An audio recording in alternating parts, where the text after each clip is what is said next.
Hi everyone. Allow me to introduce myself. My name is Forked Totem.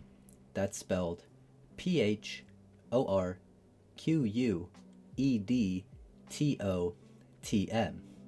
It would be Totem, but that would go over the limit of letters allowed in a name.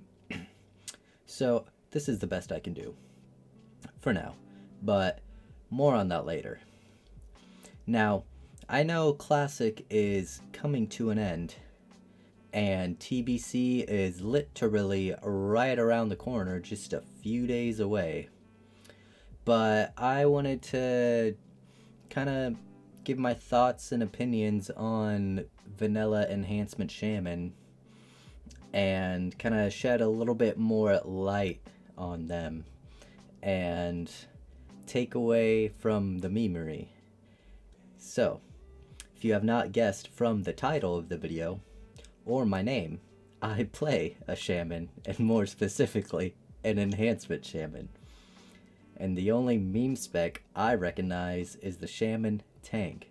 Now, don't get me wrong, I've tanked plenty of dungeons, and even off-tanked in Molten Core myself, but that was just for the fun of it, and to try it out. Shamans don't have a taunt, which is why it's a huge reason I think it's not viable. You could say the same for Paladin, aka the Shaman counterpart, but they have an entire tree dedicated to tanking, while Shamans only have a few and specific talents to help tanking, which is why I say it's a meme. Now, I know a lot of people think the same about enhancement and say it's a meme and has no place in raids or is not viable. Well, I am here to prove otherwise and to show that enhancement is not only viable but a must bring to raids. Now, I don't think you need a whole bunch in raid, but around 1 or 2 would be the sweet spot for the amount in a raid. So, let's get into it, shall we? Totem twisting is a world buff. There, I said it. Prove me wrong. But before we get into how it's a world buff, let's take a look at all the world buffs and kind of what constitutes as a world buff. But for this comparison, we are just going to leave Darkmoon Faire out of it because that one is just so overpowered and there's honestly nothing else quite like it. So, as you can see, all the world buffs give 2 or more stat increases. Even though the Dire Maul buffs only give 1, you get them all inside Dire Maul, so it technically gives 3. But since they are all individual buffs, let's just use Dire Maul as our comparison to Totem Twisting to make it a little bit easier. So, let's go in order of which is first once you enter the dungeon, not once you get the buff in order to talk to every single person inside the dungeon. So, Moldar's Moxie, the buff that gives 15% stamina increase. Well, now this is just an automatic point and an automatic win for Dire Maul because there is nothing inside the Shaman toolkit that can increase stamina. So, Dire Maul 1, Enhancement Shaman 0. Now, on to the second buff, which is Fangus's Ferocity. This increases your attack power by 200. So, let's look at the Shaman toolkit and see what gives attack power. First is the Strength of Earth Totem. This gives 61 strength without any talents to increase this. And yes, the AQ20 book gives more, but I'm gonna get to that later. So, 61 strength for all melee converts to 122 attack power, which is 72 attack power short of the 200 mark that we need. But wait, there's still one more totem that gives attack power, and that is the most desirable Wind Fury totem. Now, in case you don't know, Wind Fury Totem has a 20% chance to proc an extra hit with an additional 315 attack power. So, let's do a little math. Fengus's Ferocity is 200 attack power every hit, while Strength of Earth is 122 attack power every hit. So let's see when the attack power from Wind Fury starts to fall off. If you get a Wind Fury proc from your first swing, that's a total of 437 attack power for Totem Twisting and 200 for Dire Maul. If you get a Wind Fury proc from your second swing, that's a total of 559 attack power and 400 attack power from Dire Maul. If you get a Wind Fury proc from your third swing, that's a total of 681 attack power, while that's only 600 from Dire Maul. If you get a Wind Fury proc from your fourth swing, that's a total of 803 attack power, while Dire Maul is 800 attack power. If you get a Wind Fury proc from your fifth swing, that's 925 attack power, while Dire Maul is 1000 attack power. So, in order for Totem Twisting to beat Fengus's Ferocity, you need to get a Wind Fury proc at least once in every 4 swings. And this is for the entire raid. So, if it takes you more than 4 swings to proc Wind Fury,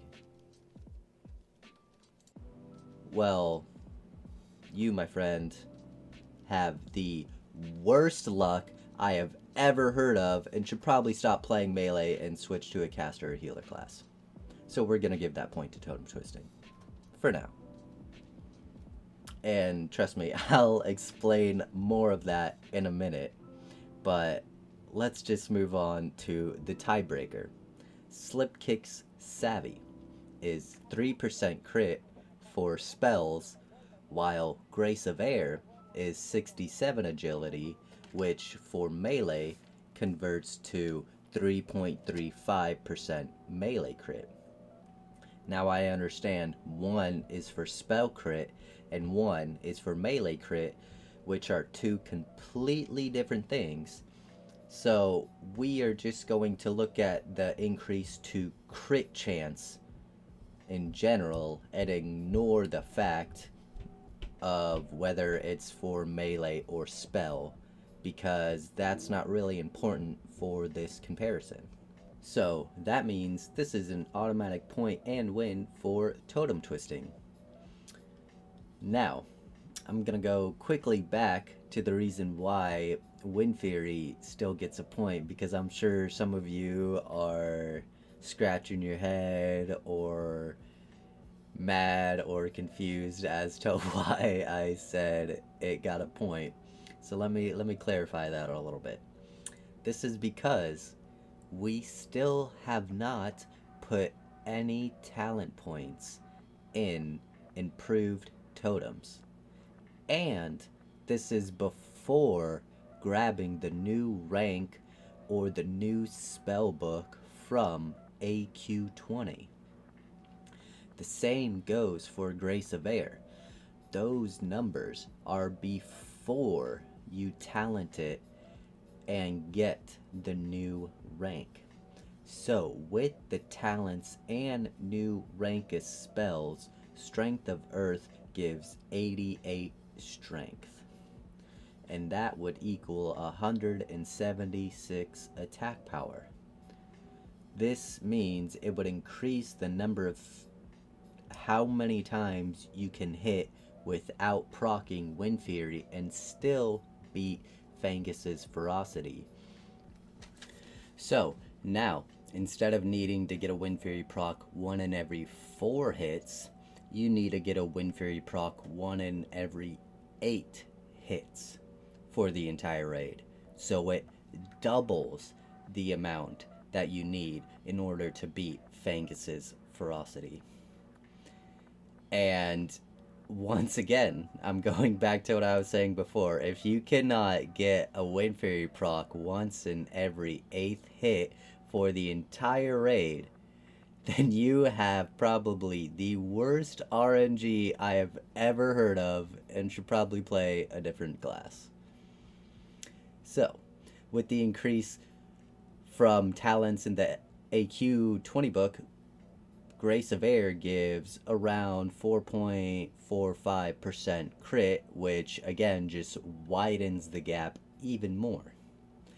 And the reason I waited until now to add the talent increase and AQ 20 books is to show that totem twisting has been a world buff for all of Classic.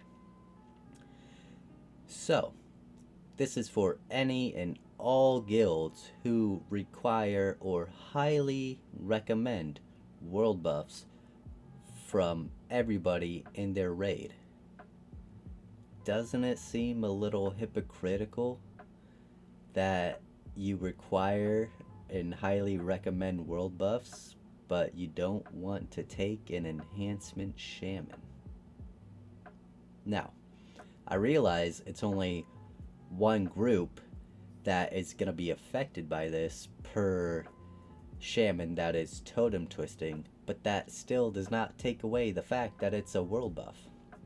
So, it's up to you and the raid to decide what group this world buff is going to benefit the most. Do you want it in the tank group to help them get more threat? Or maybe in your top melee group so that they can put that ceiling even higher? Or maybe in your weakest melee group so that you can try and even out everybody's DPS? You know, I'm not here to debate the DPS increase from totem twisting. I am here to say it's equivalent to world buffs. I am also not here to debate the DPS an enhancement shaman can bring, because I know firsthand what an enhancement shaman can do. Which is why I placed 22nd on boss DPS for Naxxramas in Classic, and 3rd on boss and trash DPS for Naxxramas in Classic. Even though I should be first for boss and trash DPS, but thanks to my lovely raid leaders, Barry and Rexu, I was forced to heal for Saffron. But I also had a really horrible start to our Abomination wing, which was the first wing that we did, and oh my god, there's so many consumables that I forgot to use because I was playing the Elemental Devastation spec, and it was one of the rare times that I actually did play this spec. I have been the Resto sub-spec for all of Classic, and I'm always at a crossroads for every raid because I don't know if I should pump or if I should twist. It all depends on the first totem you place. Now, if you don't believe me, you can look at my logs and you will see that I'm telling the truth, that I've been totem twisting for all of Classic, and only a handful of times, at best, did I go the Elemental Devastation spec to actually pump. But I digress. So, back to the main point. If you're trying to speedrun and don't want an enhancement shaman, that's fine. All I'm saying is it just seems a little hypocritical when a guild highly recommends or requires world buffs but won't take an enhancement shaman. Well, that's all I got for now. I hope you can start to see the benefits of an enhancement shaman if you didn't before, and I will catch you guys later. Thanks for watching.